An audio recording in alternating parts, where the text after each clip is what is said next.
Hello, welcome back to my YouTube channel. So this month, for the month of November, I'm taking a class online with studio.com and the teacher is Claire Saffitz from Bon Appetit. And she's an amazing baker and a recipe developer. She's written 2 books. And so I decided to enroll and learn a little bit. I'm hoping to take you along on this journey as I take this class. And you'll get an introspective look on what we get to bake in this class, but also I think it's more geared towards how to get creative with your baking, kind of like the Christina Tosi class was last year on the same website. So I'm really excited to get started. This is the first week. We're doing butter cakes and sponge cakes, and let's see what we bake. Normally when you take an online class, especially a baking class, you would watch the videos first and then bake the recipe. However, as a person who operates very much at the last minute sometimes, I'm going to bake the butter cake recipe first and then watch the videos while the butter cake is baking, because why not? We'll see what I do and then I'll be able to compare to what Claire did and see what I did wrong. So the idea behind the class is that they give you a base recipe that you can customize to make it however you want it. This butter cake recipe, they give 2 examples that you can make an upside down cake or a loaf cake with chocolate and hazelnut. I think what I'm gonna do is I'm gonna do a loaf cake. I wanna make it chocolate chip and maybe incorporate some orange zest in it. Okay, so if I'm gonna make a loaf cake, I need my loaf cake pan, which is in that cupboard, so I need to get a chair. I think to make it easier, I'm probably gonna write out the recipe in my kitchen notebook. I'll write out exactly what I plan on doing and then I'll follow that. Okay, one thing we have to do before we start anything is preheat the oven.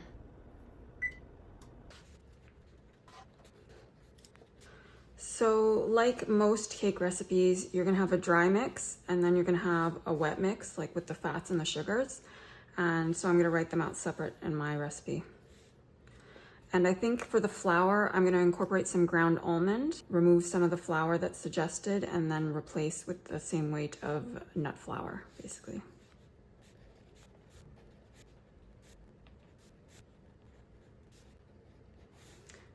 BP and BS are shorthand for me for baking powder and baking soda.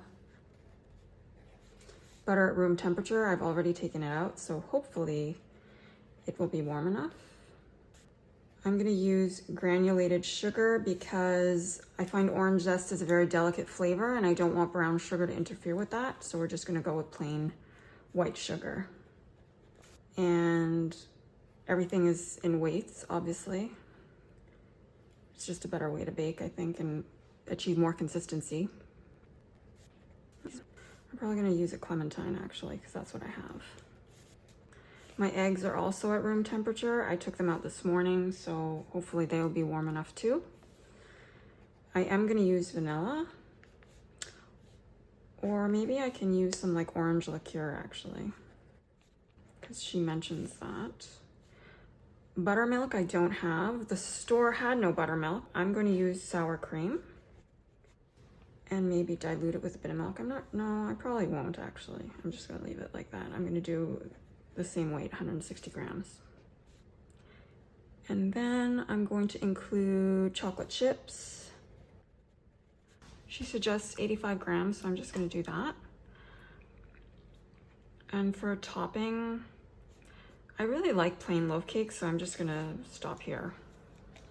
I could do a citrus soak, like a syrup that you pour over top of the loaf cake when it's still hot, but I don't think I want to do that, so I'm just gonna, simpler is better. Now that I've written my recipe out, I'm gonna do my mise en place, where I get out all my ingredients, I weigh everything out or measure it, so that then when it's time to make the cake batter, I'm just ready to go and I can just assemble and pop it in the oven. Okay, so I think first I'm actually going to combine the granulated sugar and the orange zest in the bowl of the mixer, and I'm gonna rub them together to try and draw the oils, the citrus oils, out of the skin into the sugar. I think it's gonna extract the flavor better.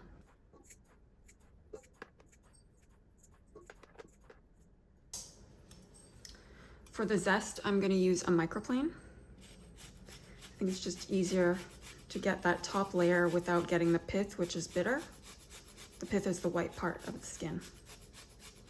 Although clementines don't usually have much pith, like as you can see, it's a very thin-skinned fruit.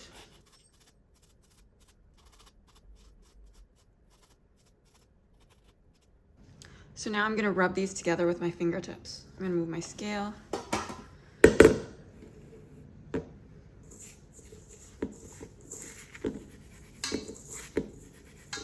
You can see the sugar starts to turn orange.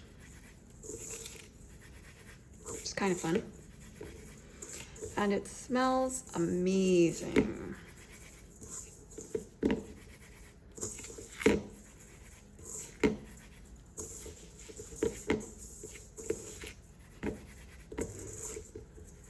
I think that's pretty good. I mean, obviously when I'm gonna mix this in a stand mixer, and the beater is also going to draw some of those oils out too, just with friction, so I'm not too worried. But I just thought it would be nice to do this before adding in the butter. Apparently we need 141 grams. It's very specific. See, this butter is soft, but it's not mush. That's really important. That means the butter temperature is good.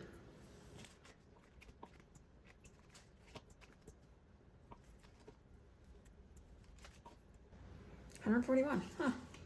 Okay, so I can put the beater in and set this aside for later. Now we're gonna measure the dry ingredients into a separate bowl. So we start with flour. And then ground almond. 34 grams, 33 grams, I think it's fine.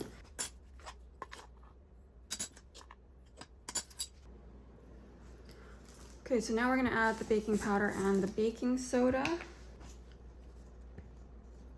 Remember to always level your teaspoon. You don't wanna add an excess of baking powder or baking soda because your cake might sink from being over leavened, or it might brown too much from the baking soda raising the pH.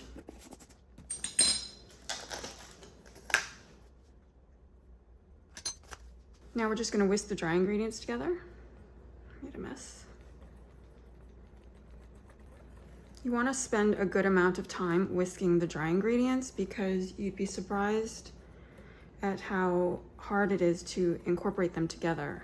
They seem mixed, but they actually aren't. Especially like baking soda can be very clumpy.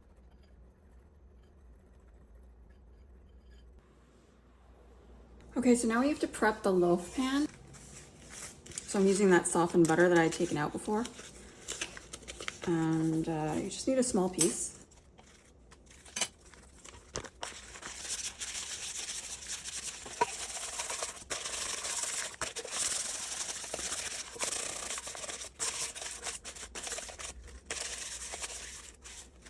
See, it's pretty even. I don't know if you can see that. And then I use parchment paper scraps. Whenever I trim a piece of parchment paper, I save all the scraps in a drawer, and then whenever I need to line a loaf pan, I can use those scraps. This is sort of an approximate job, but it's enough to make sure that the cake doesn't stick.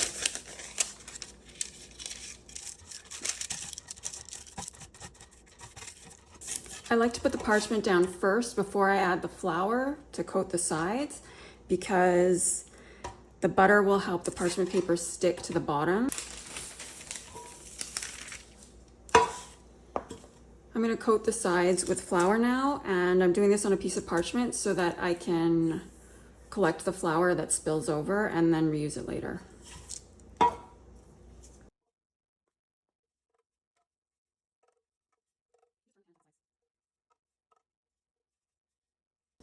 And then you have to bang it to remove the excess, and then you can tap it out. It's pretty good.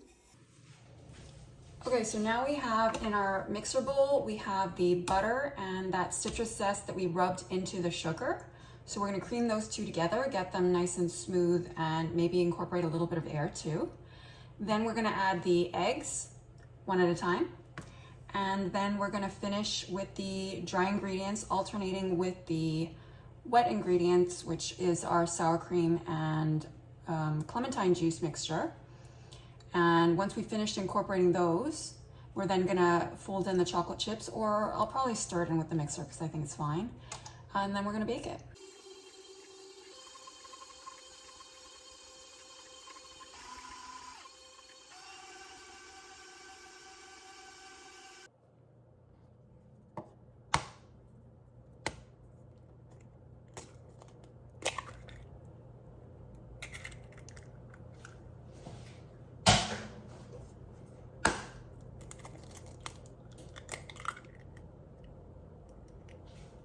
So my kitchen is quite warm right now because I baked bread, and so I had to preheat the oven to 475, and I had it on for probably an hour.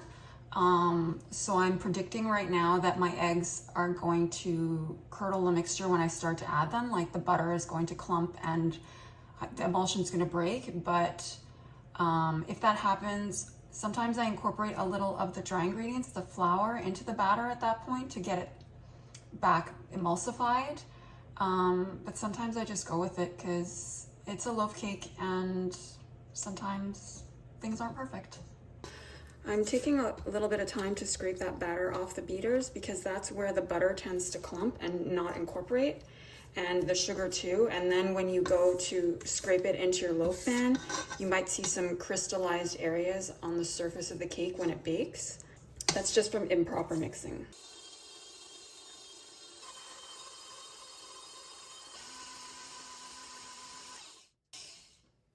I'm stopping the mixer again so that I can scrape it down. I can tell it's pretty much definitely going to curdle. It's okay. It's life.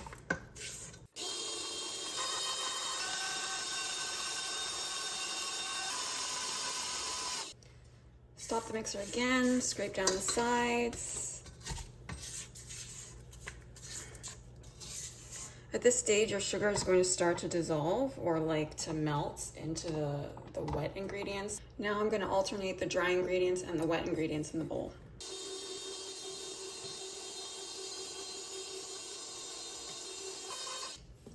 Stop the mixer again because you got to scrape down the bowl.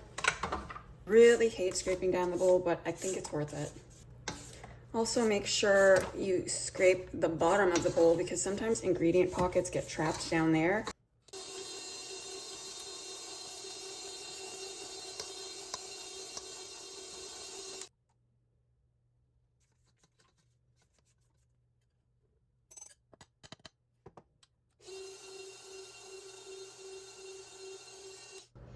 Okay, you can still see that there's some flour on the edges.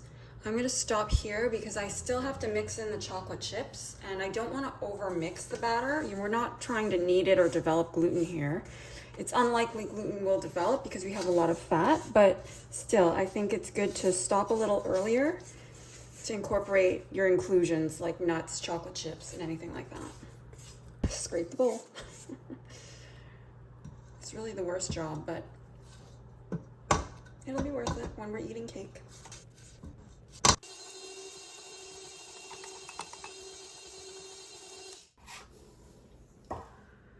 Again, gotta scrape that beater.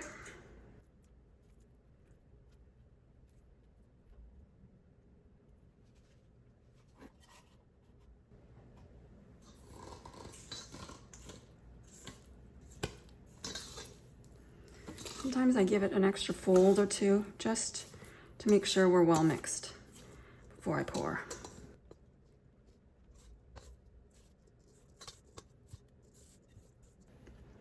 Now we're going to use our little mini offset spatula from Ateco to smooth the batter.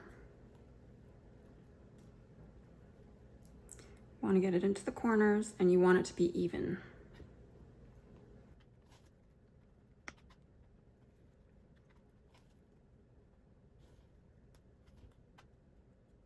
Now we pop it into the oven.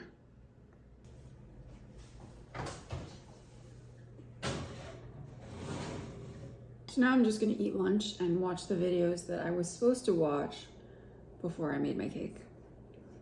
So I'm doing everything backwards today. This is after 45 minutes of baking. You can see it started to dome on the top, which is normal, and it's forming a bit of a crack. That's fine.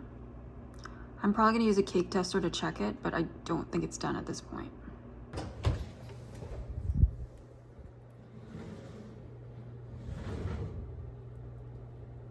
Oh, it's hot.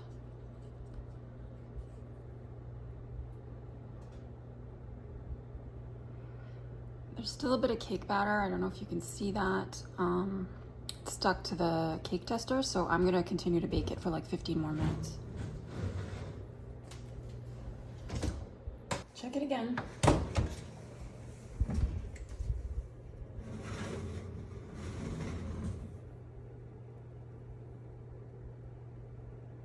That's better. So we're gonna take it out of the oven. Okay, so I said I wasn't going to glaze my loaf cake, but I still have clementine juice left, so I think I'm gonna use it. I'm just gonna mix it with a little bit of superfine sugar, which will dissolve faster, and then I'm gonna brush it on top of the hot cake. Yeah. See, it bounces back, so you can tell it's done. Maybe I'll take my cake tester and I'm just gonna poke some holes. Just to help the glaze go through the crust. Otherwise it's just gonna run off.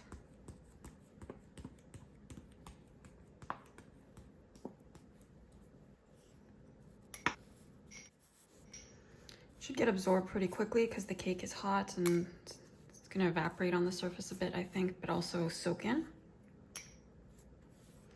This is not enough syrup to soak this cake. It's just a little quick extra thing that you can do to make it extra tasty.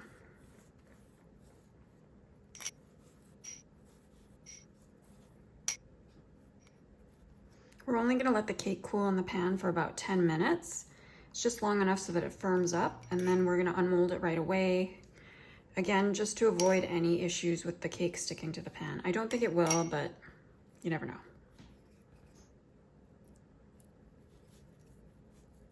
Okay, so the cake is cooled for about 10 minutes, so now I'm gonna unmold it.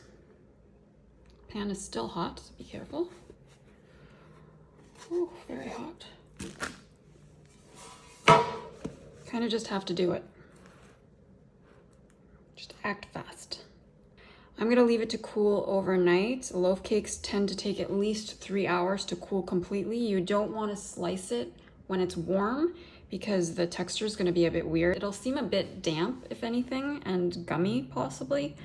So I'm gonna cool it overnight, and that'll also give a chance for the chocolate chips to set because they might be a little melty right now. The cake has been cooling since yesterday. I think I finished baking around 3 p.m. So it's definitely cooled down now enough that we can slice it. So there's a piece of parchment at the bottom that you can just remove.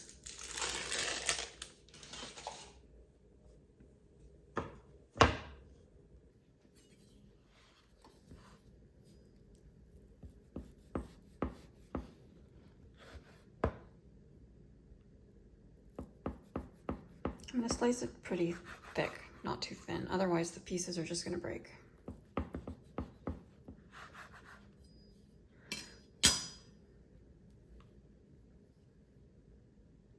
Okay, so that looks pretty good. Ooh, it's very soft. So maybe I did cream it enough. It's nice and evenly browned. It's good.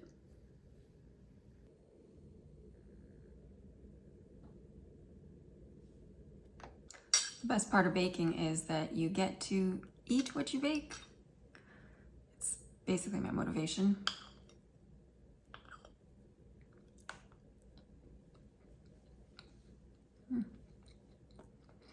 I can really taste the orange or the clementine because I used clementine. It's a little bittersweet from the Zest, I think. It's very buttery. This is a butter cake. It's supposed to be like a cake that you could even use as the base of a birthday cake, like a vanilla birthday cake with the chocolate frosting. I think it's really good. I don't think it's dense. So I guess we did cream it enough. The theme of the class this week is cakes, and the next step is going to be to make a sponge cake. I'm a little nervous about that because I have a history of causing sponge cakes to collapse like angel food cakes. I don't know what I do wrong. Sometimes I've made them 4 times in a row and with mixed results. Never perfect. So I'm eager to see how Claire does it and to learn from her. So part of the homework for this course, besides the baking and the watching the lessons online, is that you're set up with a group of peers and you're supposed to share your work with them and then comment on their posts. So next I'm going to upload my photos onto the platform and start chatting with people.